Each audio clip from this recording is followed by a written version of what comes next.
1,00,000 మంది శివభక్తులతో కలిసి మహారుద్రాక్ష పూజలో పాల్గొనండి. వెంటనే కాల్ చేసి మీ పేరును నమోదు చేసుకోండి.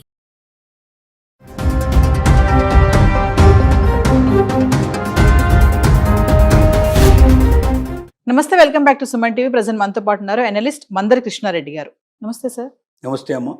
సార్, అమెరికాలో ఇప్పుడు హైర్ చట్టం అమలు అవబోతుందంట. అంటే ఇది H1B ఫీజ్ కంటే చాలా ప్రమాదకరం అని చెప్పేసి, మరి మన ఇండియన్స్కి ఇది చాలా బ్యాడ్ న్యూస్, ఇది ఒక షాక్ అని అంటున్నారు. అసలు ఏంటి హైర్ చట్టం అంటే? ట్రంప్ విధానాల్లో ఇంకొక సీరియస్గా ఆలోచిస్తున్నది. అవకాశం ఉంటే 2026 జనవరి నుంచి అమలు చేద్దాం అన్నటువంటి ప్రయత్నం చేస్తున్నటువంటి మరొక చట్టం హైర్ చట్టం. అంటే ఏవైనా ఒక ఎంప్లాయీని మనం హైర్ చేసుకోవడం, తాత్కాలికంగా తీసుకుంటే ఎంప్లాయీని కానీ పర్మనెంట్ బేస్లో తీసుకున్న వాడు తక్కువే కదా. అంటే ఒక ఎంప్లాయీ యొక్క సేవల్ని మనం తీసుకుంటున్నాం, దాన్ని హైర్ అంటున్నాం మనం. అంటే ఎంప్లాయీ మన దగ్గర పనిచేయడానికి కూడా ఉంటే మనకు హైర్ చేయడానికి వచ్చినట్టు లెక్క అన్నట్టు. ఎందుకు ఈ హైర్ చట్టం తేవాలని ట్రంప్ సీరియస్గా ఆలోచిస్తున్నాడంటే, అమెరికన్ సిటిజన్స్ని ఎంప్లాయీస్గా తీసుకోవడానికి చాలా వరకు కంపెనీలు సుముఖంగా లేవు. మొదటిది ఏమిటంటే, అమెరికన్ చట్టాల ప్రకారంగా అమెరికన్ సిటిజన్ని తీసుకుంటే ఖచ్చితంగా ఇంత అమౌంట్ పే చేయాల్సింది. లేబర్ చట్టాల ప్రకారంగా ఇలాంటి జాబ్స్కి ఇంత అమౌంట్, ఇలాంటి జాబ్స్కి ఇంత అమౌంట్ అని ఆల్రెడీ ఒక సెట్ చేసి పెట్టారు. అంతకన్నా తక్కువగా జీతాలు ఇవ్వడానికి వీల్లేదు, అంతకన్నా భత్యాలు ఇంతకన్నా తక్కువ ఇవ్వడానికి వీల్లేదు. అవన్నీ ఖచ్చితంగా ఇచ్చి తీరాల్సిందే. అంత మొత్తంలో జీత భత్యాలు ఇచ్చి వాళ్ళని పెట్టుకున్నా కూడా రెండోది వాళ్ళు చేసే పని ఏంటంటే టైమింగ్స్. పర్ఫెక్ట్ టైంకి వచ్చేస్తారు, పర్ఫెక్ట్ టైంకి దిగిపోతారు. ఇండియన్స్ అయితే లేదా ఇతర దేశాల నుంచి వచ్చిన వాళ్ళు అయితే వాళ్ళు టైమ్స్ చూడరు. అవసరమైతే 3-4 అవర్స్ ఎక్కువైనా సరే పని చేసేస్తారు. సండేస్ అండ్ హాలిడేస్ కూడా కావాలంటే కూడా వాళ్ళు వచ్చి చేస్తారు. వాళ్ళు చాలా నమ్మకంగా ఉంటారు, చాలా ఒబీడియంట్గా ఉంటారు, తలబిరుసుగా ఉండరు, తలపొగురుగా ఉండరు. ఇవి అక్కడికి ఉన్న తేడాలు.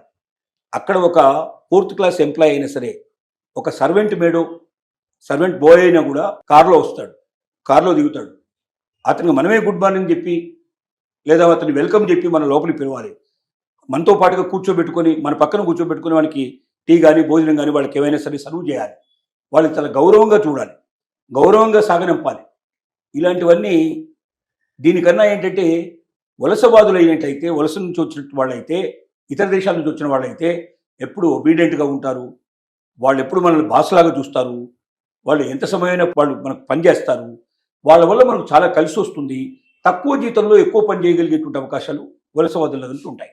అదే అమెరికన్స్నే తీసుకుంటే సిటిజన్స్ను ఇవన్నీ కోల్పోవాల్సిన పరిస్థితి పడుతుంది. లాభాలు తగ్గుతాయి, టైమింగ్స్ తగ్గడం వల్ల ఎమర్జెన్సీ వర్క్ చేయించాల్సిన పరిస్థితులు ఎగిరిపోతాయి. చాలా ఇబ్బందులు, చాలా కష్టాలు వస్తున్నాయి. అంటే కంపెనీలు హాయిగా ఆనందంగా పనిచేసుకుంటూ లాభాల ఆర్జన చెయ్యాలి అంటే వలస నుంచి వచ్చిన వాళ్ళైతేనే దీనికి ఫిట్ అవుతారు. రెండోది, వాళ్లకున్నంత మేధస్సు, వాళ్లకున్నంత తెలివితేటలు, వాళ్లకున్నటువంటి గుణాలు ఏవైతే ఉన్నాయో, కావాల్సిన గుణాలు, కంపెనీకి కావాల్సిన గుణాలు ఎక్కువ భాగం ఇతర దేశాల నుంచి వస్తున్న వాళ్ళ దగ్గరే ఉన్నాయి.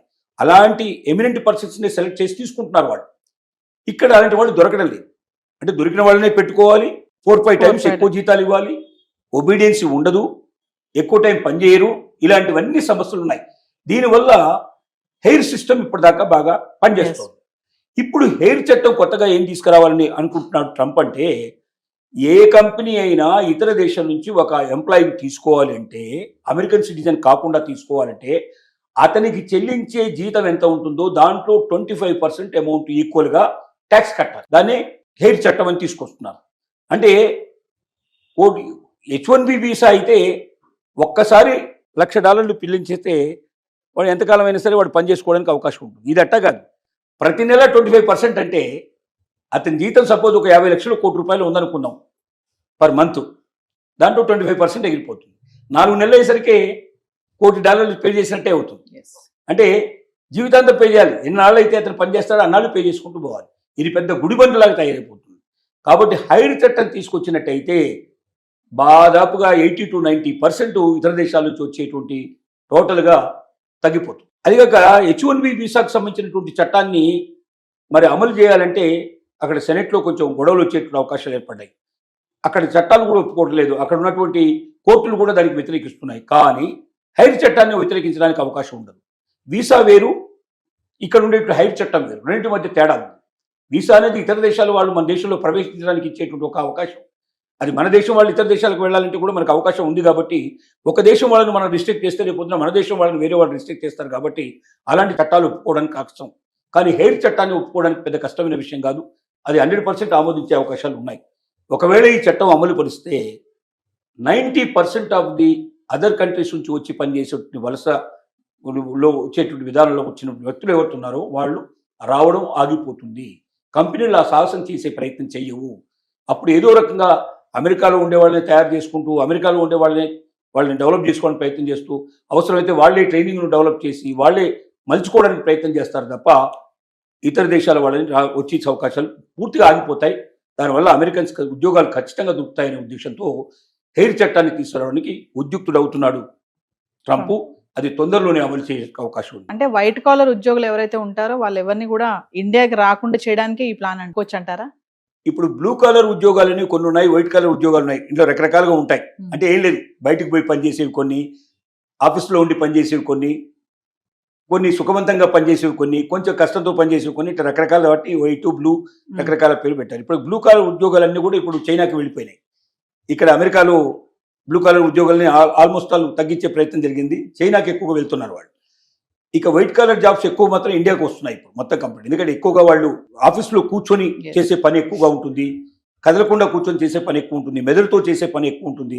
ఇవి వైట్ కాలర్ జాబ్స్. ఈ జాబ్స్ లో ఇప్పుడు అత్యధికంగా ఉన్న వాళ్ళు ఎవరంటే ఇండియన్స్. కాబట్టి ఆ జాబ్స్ కూడా ఇండియన్స్ కి రానియకుండా, ఇతర దేశాలకు రానియకుండా అవి కూడా వాళ్ళకే ఇచ్చేటువంటి ఏర్పాటు చేయాలనేది ట్రంప్ యొక్క ఆలోచన. పోనీ హెయిర్ చట్టమే ఇంత ప్రమాదకరంగా ఉంది అంటే ఇంతకన్నా ప్రమాదకరమైనది మరొకటి తీసుకురావాలని ఆలోచనలో ఉన్నాడు. అదేమిటంటే ఏవైతే ఇప్పుడు అవుట్ సోర్సింగ్ విధానంలో సేవలు అందుకుంటున్నారో, అంటే అమెరికాలో కంపెనీ డైరెక్ట్గా పెట్టడానికి వీల్లేని వాళ్ళు అమెరికాకు మనుషులందరినీ తీసుకెళ్లి అక్కడ సేవలు తీసుకోలేసిన వాళ్ళు లేరు, ఇండియా నుంచే సర్వీసెస్ తీసుకుంటున్నారు. ఉదాహరణకి ఒక హాస్పిటల్ లోపల ఆ రోజు ఎంతమంది పేషెంట్స్ వచ్చారో అంతమంది పేషెంట్స్ సంబంధించినటువంటి బ్లడ్ కానీ, లేకపోతే మిగిలిన వివరాలు కానీ, తర్వాత వాళ్ళకి సంబంధించినటువంటి అన్ని డాక్యుమెంట్స్ అన్నీ కానీ అక్కడ ఏం చేస్తారంటే పేషెంట్ రికార్డులో ఇవన్నీ కూడా వచ్చేటట్టుగా భద్రపరుస్తారు.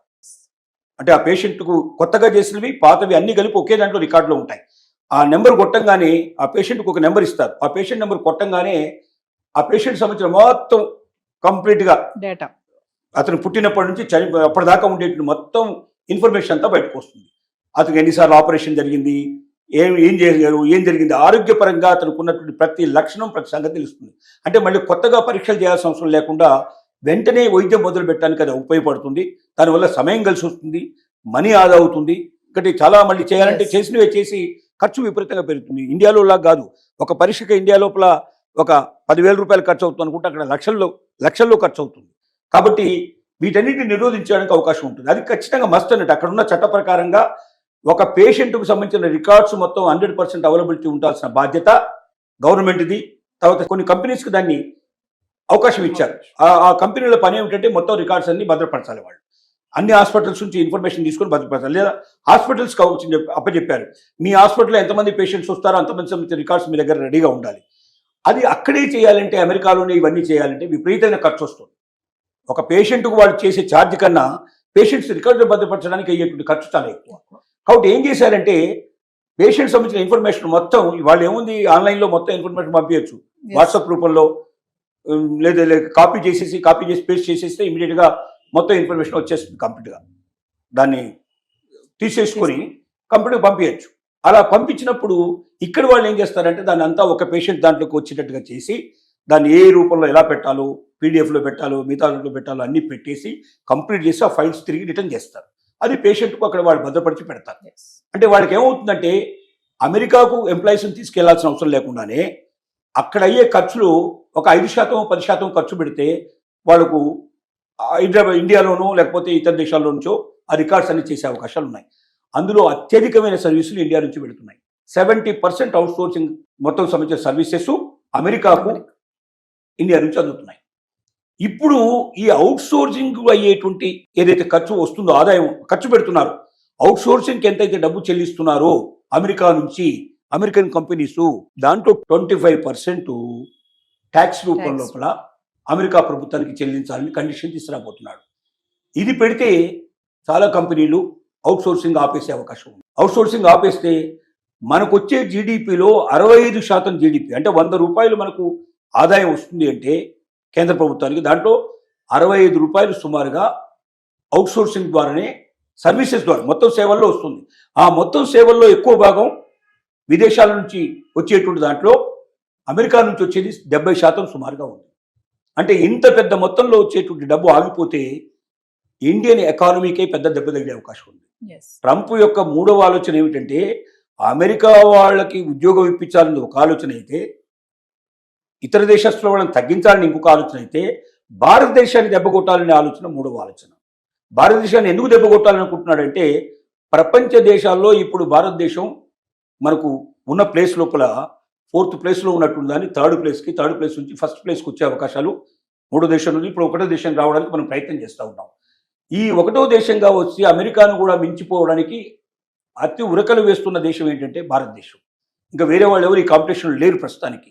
అంటే భారతదేశాన్ని ఏమాత్రం కూడా ఎంకరేజ్ చేసినా, భారతదేశాన్ని మనం ఏవి మనకు జాగ్రత్త తీసుకోకపోతే, భారతదేశాన్ని మనం కంట్రోల్ చేయకపోయినట్టయితే ఈ దేశం అమెరికాను డామినేట్ చేసి నెంబర్ 1 దేశంగా ప్రపంచం లోపల best country, greatest country, number 1 place country కావాలని మోడీ చాలా పథకాలు వేశాడు, ప్లాన్లు వేశాడు. అందుకే లోకల్ ఫర్ వోకల్ అని, తర్వాత మనం పూర్తిగా వికసిత్ భారత్ అని రకరకాల తీసుకొచ్చి ఇక్కడే అన్ని వస్తువులు తయారు కావాలి. చైనాలో ఇవాళ అయితే చిన్న గుండు సూది నుంచి హెలికాప్టర్ దాకా అక్కడే తయారయ్యే అవకాశం ఉన్నాయో ఇక్కడ కూడా అలాగే తయారు చేయాలని ఇతర దేశాల నుంచి దిగుమతి చేసుకోకుండా వాళ్ళకి ఏం కండిషన్ పెడుతున్నా అంటే మా దేశంలో తయారు చేయండి, మీరే తయారు చేయండి, కానీ మా దేశంలో తయారు చేయండి, మా దేశంలో ఉన్న వాళ్ళకి అవకాశాలు కల్పించండి, మాకు పన్నుల రూపంలో మాకు దాని మీద కలెక్షన్ వచ్చేది చేయండి, తద్వారా మీకు ఎక్కువ రాయితీలు ఇస్తామని చెప్పి ప్రయత్నం చేస్తూ ఉన్నారు. ఇందువల్ల భారతదేశం అమెరికాను డామినేట్ చేయడం ఖచ్చితంగా జరుగుతుందని ట్రంప్కు అర్థమైపోయింది.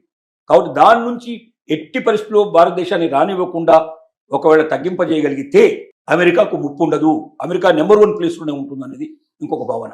ఇవన్నీ దృష్టిలో పెట్టుకొని ఒకవైపున మనకు హెయిర్ ట్యాక్స్ అనేది ఒకటి వేయడానికి ప్రయత్నం చేస్తున్నాడు, రెండోది అవుట్ సోర్సింగ్ ట్యాక్సెస్ అని 2 వేయడానికి ప్రయత్నం చేస్తున్నాడు.